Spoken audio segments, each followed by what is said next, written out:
മക്കള് വീടിനകത്ത് ഭക്ഷണം കഴിച്ചുകൊണ്ടിരിക്കുമ്പോൾ, നമ്മുടെയൊക്കെ ചെറുപ്പകാലത്ത് നമ്മൾ വീടിനകത്തിരുന്ന് ഭക്ഷണം കഴിക്കുമ്പോ ഒരൽപ്പം ഭക്ഷണം താഴെ വീണ ഭക്ഷണം ഉമ്മയെടുത്ത് പാത്രത്തിലിട്ട് തരും.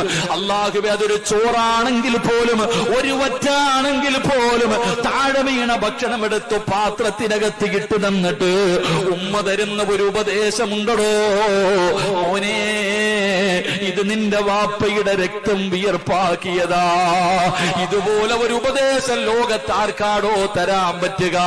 ഉമ്മ താഴെ വീണ ഭക്ഷണം എടുത്തു തന്നിട്ട് ഇത് എടുത്ത് തിന്നണമെന്ന് പറഞ്ഞിട്ട് ഇതെങ്ങനെയാണ് ഉണ്ടാക്കിയതെന്ന് നമ്മുടെ ഉമ്മമാര് നമുക്ക് പഠിപ്പിച്ചു തരുമായിരുന്നു.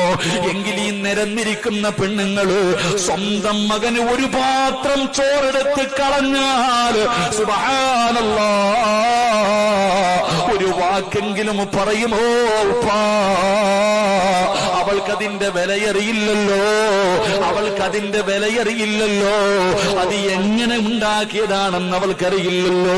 അത് ഗൾഫ് നാടിൽ മലരാരുണ്യത്തിൽ കിടന്ന് പഴുത്ത മണ്ണിൽ കിടന്ന് പട്ടിണി കിടന്നിട്ടുണ്ടാക്കിയതാണെന്ന് അവൾക്കറിയില്ലല്ലോ. അവള് മക്കൾക്ക് പഠിപ്പിച്ചു കൊടുത്തിട്ടില്ലല്ലോ. നീയും അങ്ങനെ തന്നെയാണല്ലോ.